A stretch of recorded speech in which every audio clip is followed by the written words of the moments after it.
Жақсылық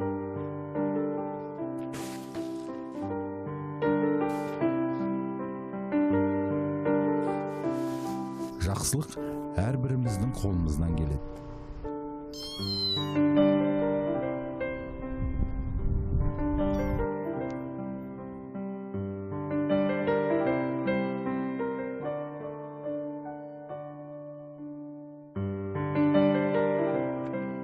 Аға, нормал? Рахмет.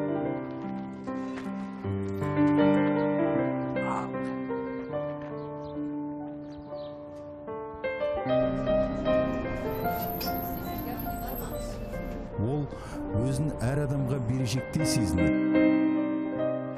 Жақсылық жасау үшін міндетті түрде бай, ғұлама, не шенеуніктің бірі болу шарт емес.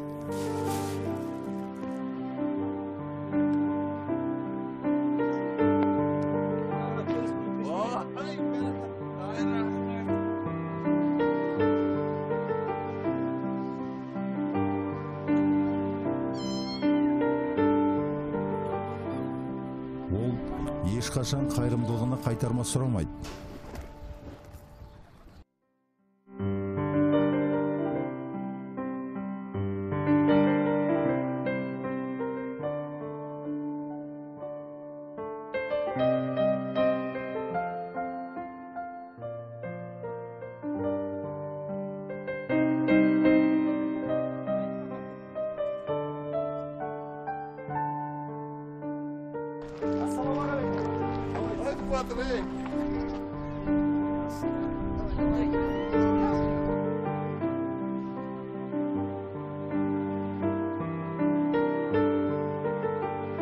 Жақсылық пен қайырымдылықты жасаған сайын бақытты қоғамның босағасын бекітеміз.